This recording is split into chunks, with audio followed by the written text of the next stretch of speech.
ये राज्य सरकार ने लिखा केंद्र को पत्र। जल जीवन मिशन की समय अवधि बढ़ाने को लेकर पत्र लिखा है। 31 मार्च को समाप्त हो रही है प्रदेश में समय सीमा, लेकिन अभी आधा काम भी नहीं हो सका जल जीवन मिशन में। ऐसे में पत्र यहां पर लिखा गया है। आपको जानकारी दे दी कि राज्य सरकार ने लिखा है केंद्र को पत्र। जल जीवन मिशन को जो मिशन की समय अवधि है उसको बढ़ाने को लेकर ये पत्र लिखा गया है। 31 मार्च को जो इसकी सीमा है वो खत्म हो रही है। प्रदेश में समय सीमा इसकी 31 मार्च को समाप्त हो जाएगी।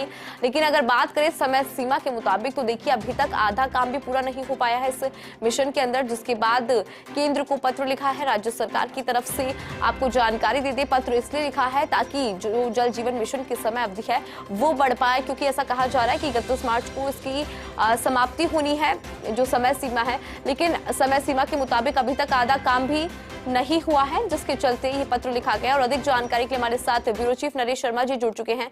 नरेश जी, देखिए राज्य सरकार के द्वारा केंद्र को पत्र लिखा गया है क्योंकि जल जीवन मिशन की जो समय अवधि है वो 31 मार्च को समाप्त हो जाएगी, लेकिन समय अवधि के मुताबिक अभी तक आधा काम भी नहीं हो पाया है। ऐसे में पत्र लिखा गया है, आपके पास क्या है जानकारी नरेश जी? देखिए, केंद्र और राज्य की ये योजना है जिसमें केंद्र का भी बजट आता है, तो ऐसे में जल जीवन मिशन की एक जो निश्चित समय अवधि है वो तय की गई थी। 31 मार्च को समय अवधि खत्म हो रही है, और लेकिन अगर राजस्थान की बात करें तो अभी जल जीवन मिशन का सफर है वो आधा भी पूरा नहीं हो पाया है। ऐसे में अब चूंकि राज्य सरकार नहीं आई है तो उनको अभी नए सिरे से पूरी प्लानिंग करनी होगी, और काफी ऐसे क्षेत्र छूटे हुए हैं जहां पर अभी भी नल से जल है वो नहीं पहुंच पा रहा है। तो ऐसे में राज्य सरकार ने केंद्र को पत्र लिखा है कि जो समय अवधि है खासकर राजस्थान के लिहाज से है वो इसको बढ़ाई जाए, क्योंकि राजस्थान में प्रतिकूल परिस्थितियां हैं और यहाँ पे काम है वो काफी धीमा हुआ था। पिछले सरकार के समय गति नहीं पकड़ पाया था। तो ऐसे में इस मिशन को पूरा करने के लिए जरूरत है कि जो केंद्र के द्वारा जो मदद मिलती है उसको कुछ समय के लिए और बढ़ाया जाए। तो अब देखना यह है कि राज्य सरकार के इस पत्र के बाद केंद्र के द्वारा क्या फैसला लिया जाता है, क्योंकि राजस्थान के लिहाज से अगर हम बात करें तो काफी जरूरी है अभी इस जल जीवन मिशन को और आगे बढ़ाना, क्योंकि राजस्थान में अगर हम पूरे देश की बात करें तो अंतिम से दूसरे पायदान पे यानी 32वें स्थान पे जो है वो राजस्थान है। तो ऐसे में अगर राजस्थान में जो प्रतिकूल परिस्थितियों वाला प्रदेश है, जहाँ की भौगोलिक परिस्थिति अलग तरह की है, तो वहाँ पे अगर नल से जल पहुँचाना है तो न केवल केंद्र की मदद की जरूरत होगी, बजट की जरूरत होगी, बल्कि समय की भी जरूरत होगी।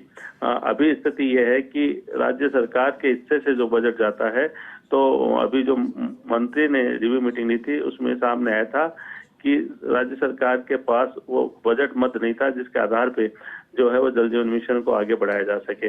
तो ऐसे में अब चूंकि विभाग के मुखिया बदले हैं, अफसर बदले हैं, सरकार जो है वो नई आई है, तो उस हिसाब से नए सिरे से पूरी प्लानिंग होके और पूरा जो प्लान है वो केंद्र को भेजा जाएगा कि किस तरह से राज्य सरकार इस मिशन को राजस्थान में आगे बढ़ाना चाहती है और इसको कंप्लीट करना चाहती है।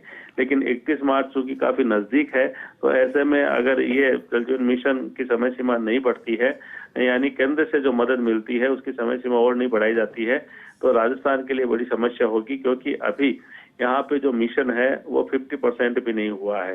तो ऐसे में अब उम्मीद है कि केंद्र सरकार, क्योंकि अब डबल इंजन की सरकार है, तो केंद्र सरकार है वो राज्य सरकार के इस आवेदन पर सकारात्मक जवाब देगी। बिल्कुल, बहुत बहुत शुक्रिया नरेश जी, आपने जानकारी साझा की उसके लिए।